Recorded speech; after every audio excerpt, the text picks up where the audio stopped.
Un saludo tengan todos los que nos están viendo a través de las diferentes plataformas. Les hacemos extensivo el saludo. Hoy estaremos tratando la porción número 116, que trata, el título que lleva la porción como tal de esta semana es el temor que edifica. Y vamos a estar utilizando el texto base que está en Deuteronomio capítulo 10, versículos del 12 al 14. La porción que vamos a estar utilizando para tratar el tema que vamos a estar charlando o tocando esta mañana. Y antes de comenzar, quisiera comenzar hablando de, yo creo que aquí la mayoría de nosotros, o muchos de ustedes, el que no ha ido al circo, por lo menos ha visto, aunque sea el circo en la televisión, de alguna manera, tú sabe que existen todos los trucos que hacen, por ejemplo, los domadores, cómo ellos se encargan digamos, con diferentes instrumentos y demás, hacen que la fiera o las bestias, en ese caso los animales que ellos han domado, hagan ciertos trucos para el público.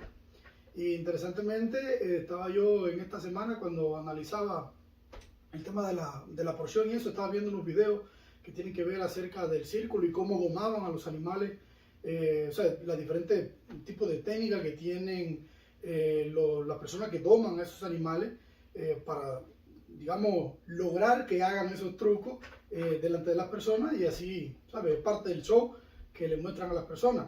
Pero bueno, lo que no muestran muchas veces en cámara o lo que no se cuenta en el circo en ese caso, es el trabajo que ellos hacen ¿sabes? Fuera del show, digamos, ¿ves? Y como a veces incluso en el show ha pasado, incluso veía un video donde se fue una situación que estuvo fuera de control, donde la persona que estaba tratando de que los animales hicieran un truco fue herido incluso, creo que eran 3 leones y se fue, los animales perdieron el control sobre esos instrumentos que ellos utilizan, los chasquidos, el látigo y eso, para mantenerlo ellos enfocado en eso y hacer que llevarlo por el lugar donde ellos quieren. Perdieron el control y se enfocaron en la persona. Y bueno, le fueron arriba y tuvieron que echarle agua y fue la gritería y todo el mundo asustado y demás. O sea, son cosas que pasan también. Y aquello, o sea, lo que me llamó la atención de todo esto es que en nuestras vidas pasa algo parecido. O sea, no es que en nuestras vidas somos así, sino que cada uno de nosotros es esa fiera o esa bestia que tenemos que domar. O sea, nosotros mismos tenemos que domarla. Es algo que tiene que ver con el dominio propio. Y al mismo tiempo, Dios nos ha dado a nosotros una serie de instrucciones, mandamientos, que son esas herramientas que Él nos ha dado para poder domar a esa fiera. Entonces, bueno, basado en esto, era que yo hacía y comenzaba todo el análisis pues, cuando estudiaba la porción de esta semana. Y bueno, saqué algunas cositas interesantes y bueno, quería compartirle también lo que vi a partir de ahí cuando empecé a leer en la porción. Entonces, bueno, de esta manera, o sea, el fin es ese. Entonces, interesantemente, en una de las de la lectura de la semana, me llamaba la atención la que está en Lucas 11:23, donde Jesús hace o sea, dijo una frase que dice que el que no está conmigo está en contra de mí y el que no recoge conmigo dice que desparrama. Entonces, lo cual a nosotros nos recuerda eso una vez más, que esta ley dada por Dios, o esto que Dios nos dio, estos instrumentos que Dios nos dio, está la ley, están los misbot, o sea, los devarim y los misbot, que Dios nos dio a nosotros, van a cumplir una función. Y como hemos mencionado en muchas ocasiones, o en varias ocasiones, los devarim, o las 10 palabras esas que conocemos, lo que hacen es que marcan esa línea que va a dividir, digamos, a los seres humanos en dos grupos. Aquellos que están, o sea, que van a hacer lo que Dios quiere que hagan y aquellos que no. O sea, esa línea que desmarca esos dos grandes grupos. Y entonces, bueno, a partir de ahí es donde comienza a funcionar todo estos instrumentos que Dios nos ha dado para domar a esa bestia que llevamos dentro, o esa fiera que llevamos dentro. Entonces, interesantemente, en la porción de Deuteronomio, en el capítulo 10, versículo 4, que es donde comienza, o sea, donde yo comenzaba a estudiar, veía o se hace como una especie de recordatorio. Moisés está recordando al pueblo de Israel lo que pasó en el Sinaí cuando Dios le entregó a ellos la ley y los mandamientos, o sea, todo lo que pasó allí, todo lo que tuvo envuelto el pueblo, cómo el pueblo pudo ver lo que estaba pasando. Dice que el monte humeaba, está haciendo referencia a eso que pasó allá, bueno, que estuvimos viéndolo en porciones anteriores, cuando andábamos caminando por las porciones que tienen que ver con el Éxodo, en Éxodo del 20 al 24, por ahí está, si alguien quiere repasar ese tema. Y vemos cómo Moisés está haciendo referencia o sea, le está contando al pueblo, está recordando al pueblo de Israel todo lo que pasó allí, cómo el monte humeaba, cómo el pueblo tenía miedo de acercarse a hablar con Dios. Y pues le dijeron a Moisés, no, ve tú y habla tú con Dios, y lo que él diga, eso nosotros vamos a hacer. Entonces, bueno, Moisés está retomando esto para recordarle las cosas que ellos tenían que hacer, para recordarle los mandamientos, y aprovecha, o sea, recordamos que están por entrar a la tierra prometida, y Moisés lo que está haciendo es haciéndole un recordatorio de las cosas que Dios le dijo que tenían que hacer, o que él quería que hicieran, para cuando entraran a la tierra prometida, toda una serie de instrucciones que tenían que cumplir para agradar a Dios. Entonces, basado en esto, fue que yo escogí una porción, porque vi 4 palabras que van a representar acciones sobre cosas que Dios espera de nosotros.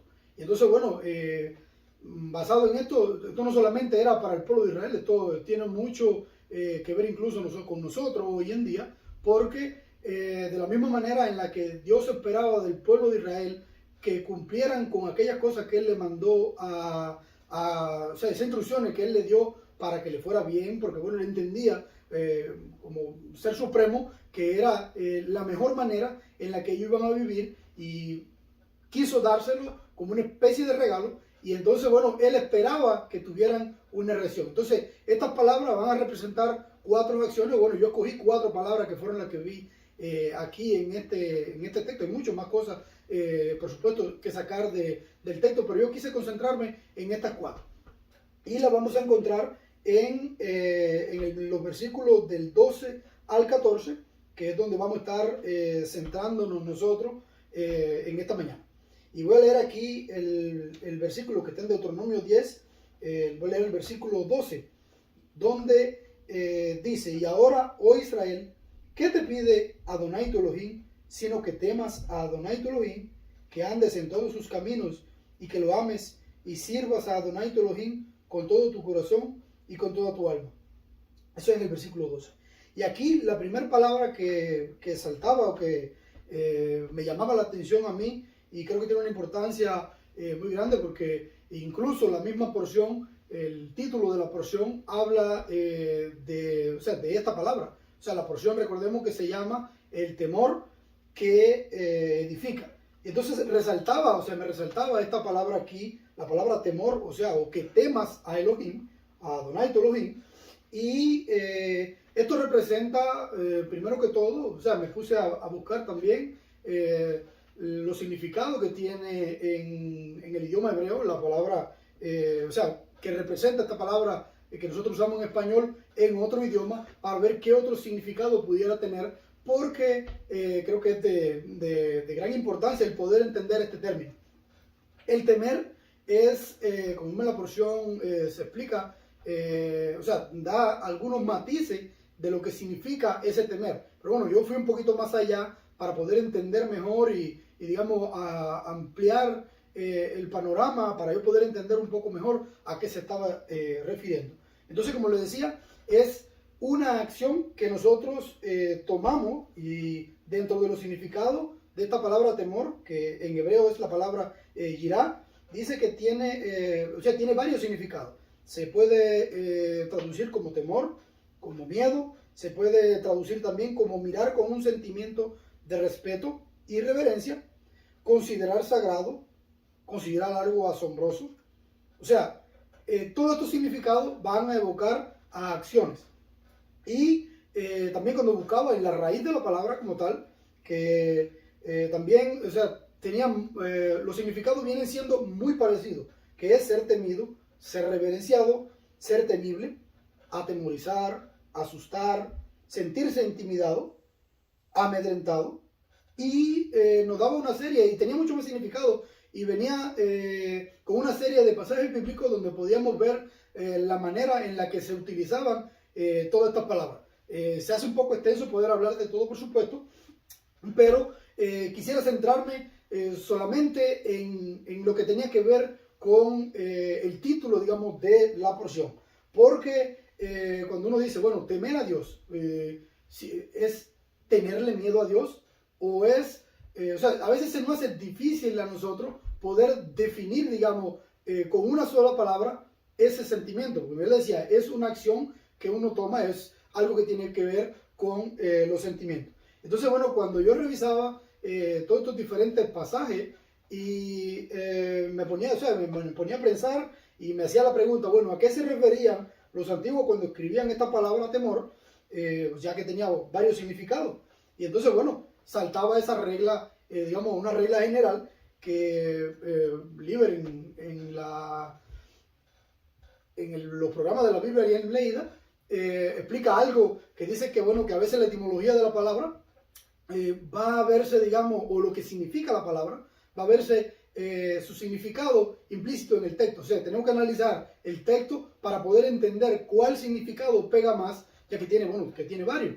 Y bueno, yo me daba a la tarea de, o sea, empezar a acomodar todo esto, y me acomodaba un poco más, no tanto el tenerle miedo a Dios como cuando uno le tiene miedo, digamos, a un animal, sino más bien el ser reverenciado. Y bueno, me fui por estos dos caminos, el temer y reverenciar, porque mayormente, o sea, me ponía a pensar, mayormente nosotros como seres humanos, y en la misma porción, lo de que se describe de esa manera,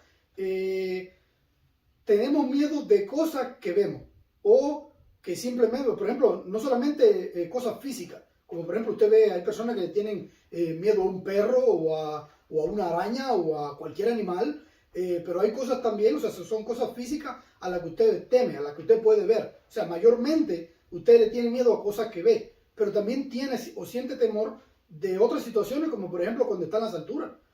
También tiene miedo de caerse, tiene miedo porque, o sea, es producto, digamos, del sentimiento o algo que, un análisis que nosotros hacemos en nuestro cerebro, que nos dice que eso representa un peligro para nuestra vida. Entonces, bueno, en ese proceso se segregan una serie de hormonas en nuestro cuerpo, se crea lo que se conoce como adrenalina, y bueno, ahí se genera una situación de estrés en nuestro cuerpo, donde, bueno, quemamos un poco de azúcar y hay un montón de la química en nuestro cuerpo se desbalancea un poco por producto de ese sentimiento que nosotros sentimos y de esas hormonas que se segregan en nuestro cuerpo. Eso es lo que produce ese miedo, o sea, eso es lo que produce ese sentimiento.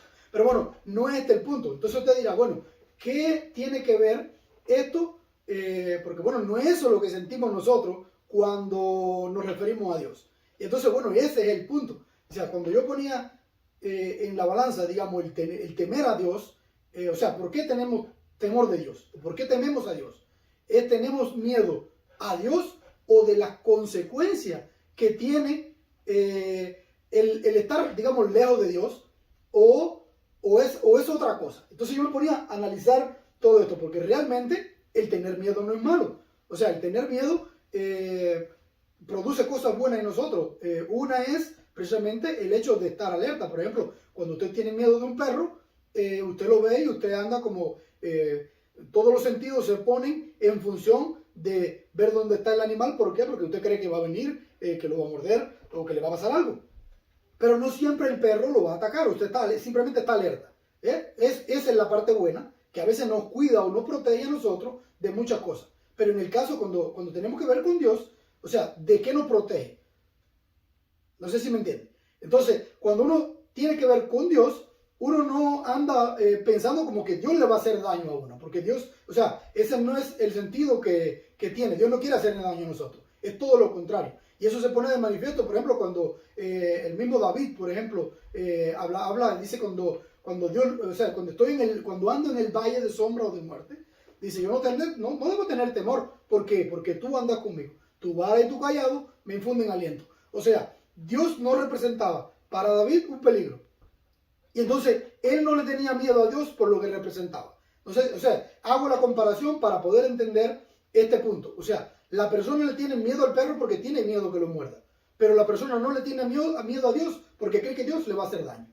O sea, hay otras consecuencias que tiene el, digamos, estar alejado de Dios, y ahí es donde nos lleva. O sea, las dos formas de analizarlo, cuando uno le teme a Dios por las consecuencias que puede tener el acercarse o el no acercarse a Dios y caminar con Él, o cuando uno simplemente lo reverencia. O sea, los dos caminos nos van a llevar a un mismo punto, que es a la reflexión.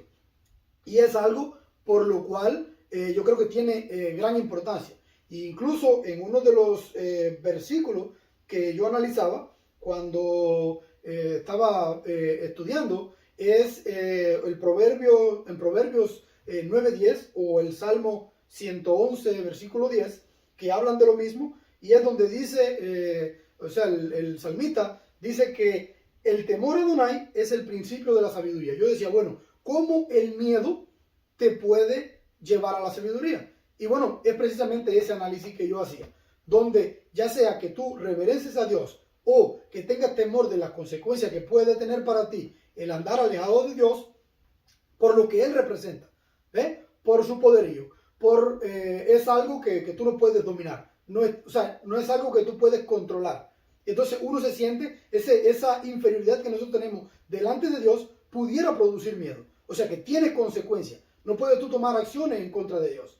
O sea, todos estos caminos, ya sea que tú lo reverencies o temas por las consecuencias que tiene de ir en rebeldía a Él, nos lleva por un mismo camino, que nos lleva por el camino de la reflexión. Y yo creo que el hecho de que nos haga reflexionar, ahí también hay sabiduría. ¿Por qué? Porque tú te pones a pensar y dices, bueno, yo no puedo ir en contra de Dios. ¿Qué usted está haciendo? Usted está analizando, usted está calibrando sus acciones. Usted está calibrando que la fuerza que tú tienes, a veces no podemos dominar cosas en el mundo físico. Imagínese luchar con Dios. Entonces, bueno, todo eso es sabiduría. Y entonces, bueno, por aquí empieza todo. Cuando yo comenzaba todo este análisis, todo me llevaba hacia un punto. Que la reflexión como tal, cuando usted empieza a calibrar su vida y a ver que usted hay cosas que no puede hacer, todo eso es parte de sentir, ok, es de sabio no ir en contra de Dios. Es de sabio venerarlo, es de sabio hacer las cosas que Dios dice. Entonces ahí también hay sabiduría, y o sea que no es un peligro el tenerle miedo también, porque muchas veces la persona dice, bueno, tenerle miedo, ¿cómo le tienes miedo a Dios? ¿Por qué tú le tienes miedo a Dios? Esa es la pregunta que hay que hacer.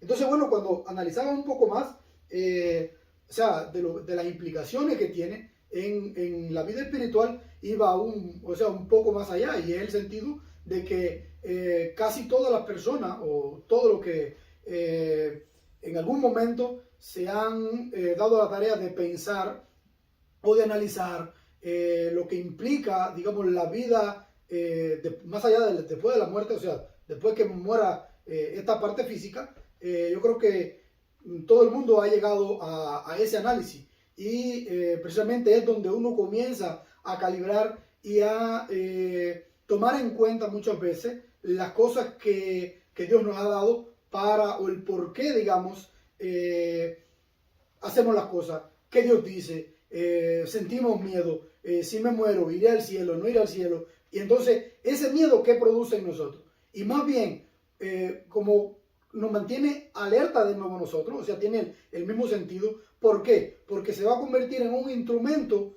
para acercarnos más bien a Dios. O sea, cuando usted ve a un perro y le tiene miedo, usted no se acerca. O sea, el miedo que usted siente no le da por acercarse a Dios. Ahora, cuando nosotros analizamos de la otra perspectiva las consecuencias que puede tener morir sin Cristo, o morir sin hacer las cosas que Dios quiere que nosotros hagamos, a usted lo vas a analizar. Y eso va a hacer que usted se acerque precisamente a Dios. O sea, que Dios lo va a utilizar como una especie de instrumento en nosotros para cumplir un objetivo, que es que nosotros reflexionemos y nos acerquemos hacia Él. Por otra parte, o sea, ya sea que lo analicemos de la manera, digamos, de esa perspectiva, que tenemos miedo de morir sin Dios y no acerque, o reverenciarle, siempre va o sea, va a llevarnos al mismo camino.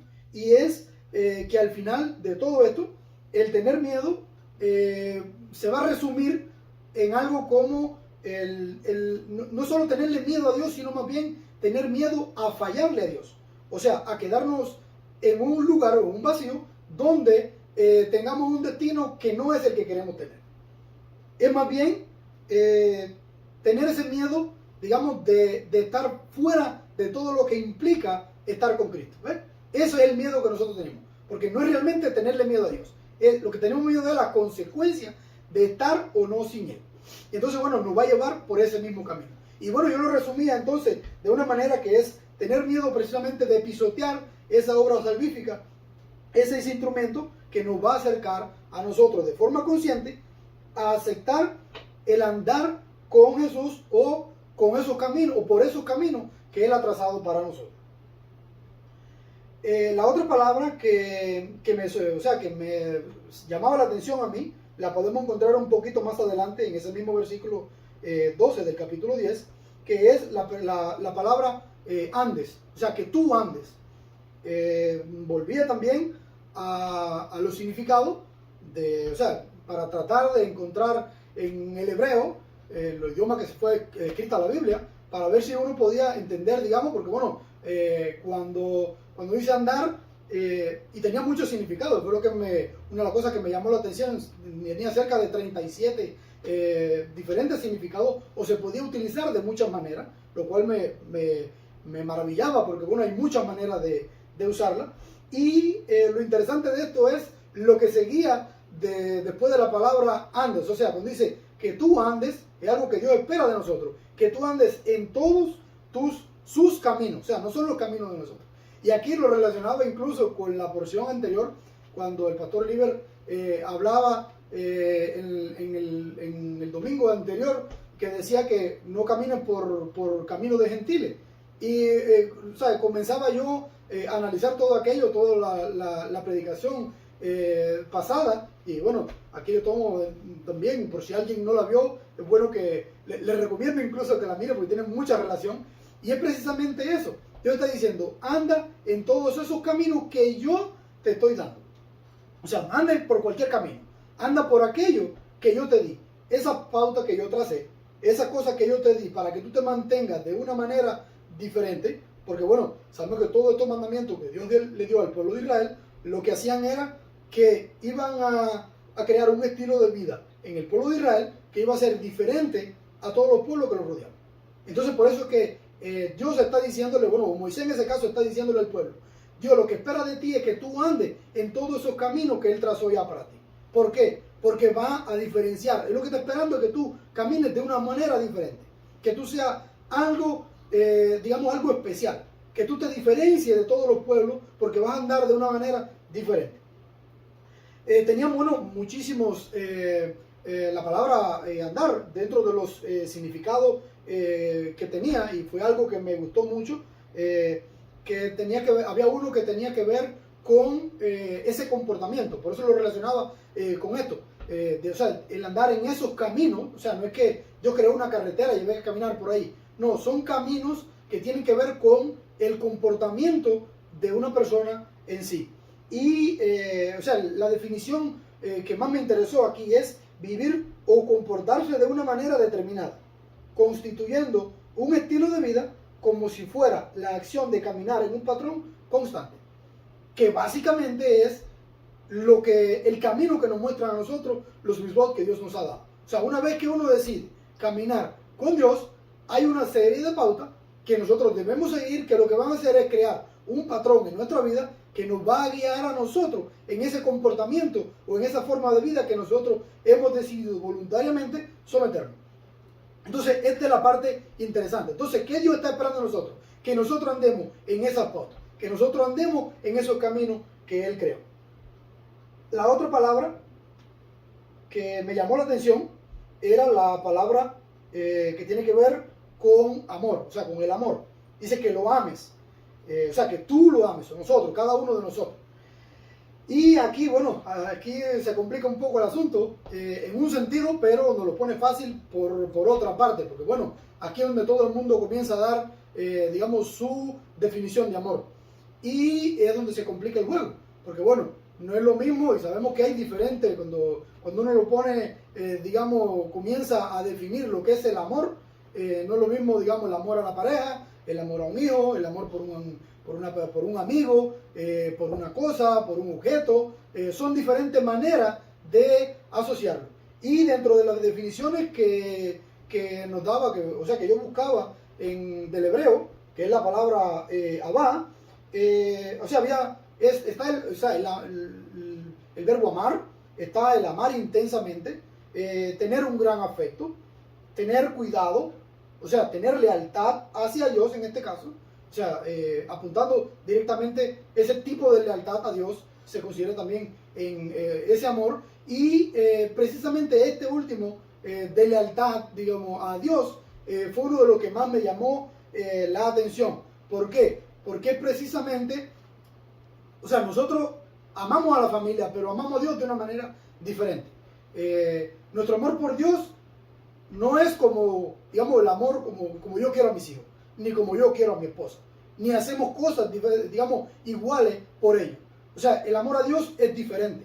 Y entonces, bueno, aquí a veces se complica un poco el asunto, pero por eso decía que la parte fácil de esto la encontramos incluso en la misma escritura, la misma Biblia nos da a nosotros una definición de ese tipo de amor que nosotros tenemos que tener por Dios. Porque aquí es donde todo el mundo comienza, no, porque yo amo a Dios con todo mi corazón, con toda mi alma. Ok, ¿cómo tú lo demuestras?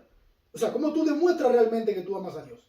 Y no es porque Dios quiera que tú quieres, digamos, Dios no quiere que tú le demuestres que lo amas, porque Él no necesita que tú se lo demuestres. Ahora, lo que va a pasar es más bien para nosotros. Esa parte donde nosotros demostramos que amamos a Dios es una luz para nosotros, digamos, la luz amarilla, o una señal, o digamos, algo con lo que tú mides si realmente tú lo amas o no. Y podemos encontrar aquí, yo encontré 3 versículos incluso en esa misma porción que estamos leyendo aquí hoy, en el capítulo 3, el versículo 13 del capítulo 10, nos aclara incluso, dice que guardando los mandamientos de Adonai y sus estatutos que te prescribo hoy. O sea, el mismo Moisés le está diciendo cómo es la manera que ellos deben amar a Dios. Tú cumpliendo con las cosas que Dios, con esos mismos que Dios te dio, de esa manera es que tú lo vas a amar. Entonces, bueno, la gente va a comenzar a decir, no, pero que mira, que si yo, que es cierto. Sencillo, no solamente ahí lo dice. Hay un montón de versículos en la Biblia donde te van a indicar lo mismo. Como en el caso de Juan 14:15, donde el mismo Jesús dice, si me amas, guardaré mis mandamientos.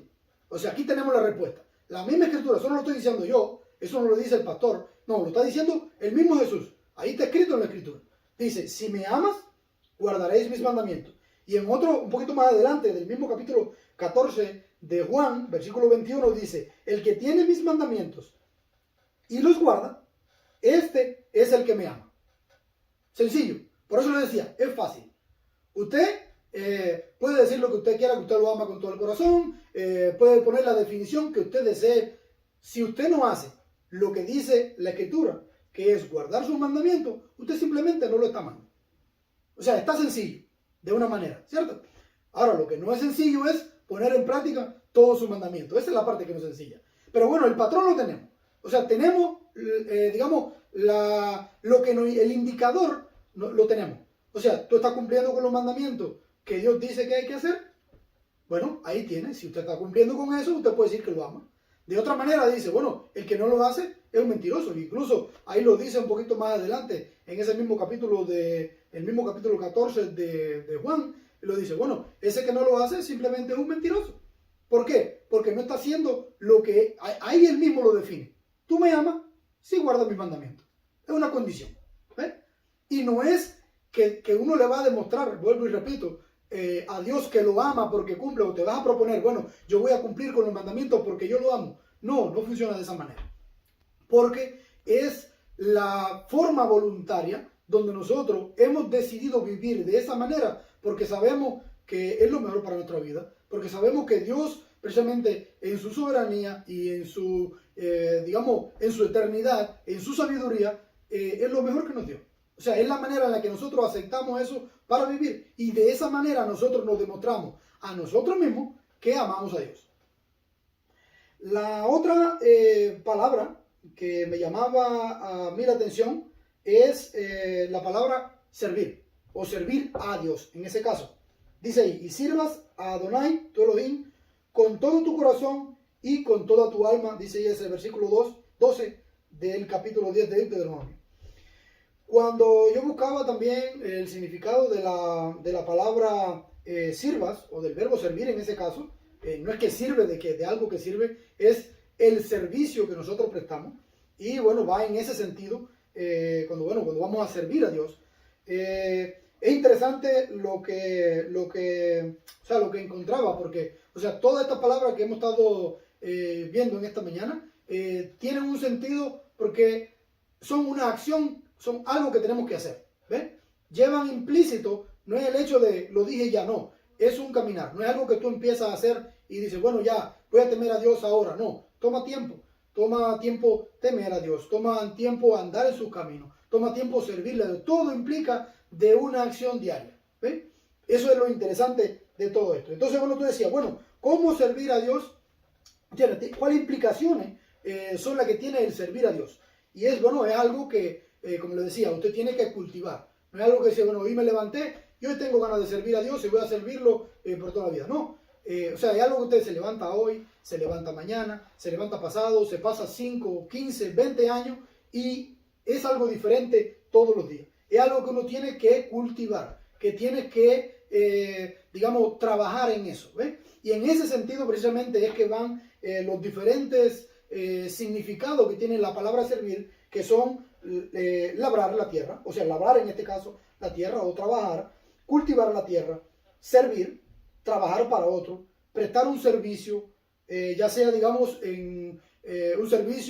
prestar un servicio, digamos, dentro del ámbito cultico o de algún rito, servir en algún ministerio o simplemente servir o rendir culto. Esos son, algunos de los significados que tenía la palabra abot, o sea, la abot, como se traduce, que es la palabra que traduce aquí, que es el equivalente para, la palabra tú sirvas, o sea, en tercera persona, en segunda persona, es esa palabra, que tú sirvas a, en ese caso, Dios o a alguien, servir a una persona. Esos son los significados que tenía. Entonces, la implicación que tenía precisamente a Dios, y esa es la parte interesante, porque lo relacionaba directamente con lo que hablaba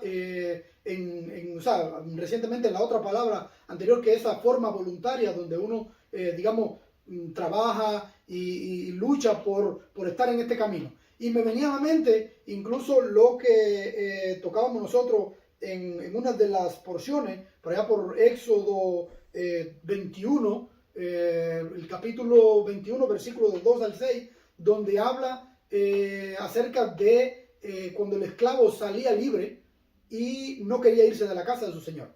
O sea, lo relacionaba directamente. O sea, ese esclavo tenía la libertad, o sea, llegaba el tiempo donde había servido por el tiempo que él había, firmado ese contrato de esclavitud con su señor, y llegaba el tiempo donde, según la ley, tenía que soltar, o sea, darle la libertad, y él podía tomar la decisión. Le dejo la cita, está aquí en Éxodo 21, del 2 al 6, por si a alguien le interesa, para que lo estudien y traten de analizarlo de la manera en la que yo lo veía. El siervo llegaba el tiempo donde le daba la libertad y él podía tomar la decisión de quedarse sirviendo a ese señor. Y es lo mismo que pasa con nosotros. O sea, nosotros somos liberados del pecado y voluntariamente nos sometemos a ¿quién? Nos sometemos a Cristo. O sea, nosotros simplemente, somos libres porque Dios nos liberó, pero ¿qué vamos a hacer? O sea, ¿volvemos de nuevo a donde estábamos, esclavizados por el pecado? ¿O nos sometemos voluntariamente a las cosas que Dios, toda esta regla que Dios nos dio para servirle a Él? ¿Ves? Y de la misma manera en que este siervo era marcado, dice que tenía que ir delante de los ancianos y le hacían una especie de agujero en la oreja, y esta persona se quedaba para toda la vida. Dice que ya, iba a servir a ese señor para toda la vida. De esa misma manera pasa con nosotros. Nosotros voluntariamente venimos y decimos, mira, yo no quiero servir más al pecado. Tú me liberaste del pecado, yo quiero servirte a ti. O sea, es en ese punto o en esa dirección que nosotros vamos a ir. Y bueno, eso implica mucho más. ¿Por qué? Porque no es simplemente el decir, bueno, lo voy a hacer. No, es que voy a hacerlo de todo corazón, dice aquí. Y sirvas a Adonai tu Elohim con todo tu corazón y con toda tu alma. O sea, que hay una implicación más allá. No solamente el decir, quiero hacerlo, no. Es que quiero hacerlo de una manera, digamos, que va a incluir todos los ámbitos de tu vida. Y aquí me venía a la mente un ejemplo interesante. Que es, por ejemplo, cuando una historia que escuché de un predicador en una ocasión, cuando hablaba de la entrega, o sea, de esa entrega total que nosotros tenemos que tener con respecto a Dios, cuando nos entregamos a Dios. Y él ponía un ejemplo que decía, por ejemplo, imagínese cuando usted vende una casa y en el closet usted clava un clavo y dice, bueno, yo te vendo la casa, pero ese clavo es mío. ¿Ven? O sea, ¿qué implicaba? La persona que compraba la casa tenía el derecho sobre toda la propiedad menos ese clavo. ¿Y eso implica qué? Que la persona podía entrar a la casa en cualquier momento, aunque no fuera de él. No, no, yo voy a ver el clavo porque yo tengo algo que es parte de mi propiedad todavía. Voy a colgar una ropa sucia. ¿Sí me entienden, no? Entonces, eso implica precisamente en nosotros que nosotros nos entreguemos, si vamos a entregarnos a Cristo, que lo hagamos en todos los ámbitos de nuestra vida. Es difícil, sí, es difícil, pero bueno, ayuda tenemos de parte de Dios para poder quitar todo eso clavo y decir, no, ese clavo yo no lo quiero. Ese clavo de esa cosa sucia que tú quieres poner en mi vida, quítalo. Yo estoy entregando mi vida completa, todos los ámbitos de mi vida, lo entrego en manos de Dios, o lo entrego al servicio de Dios.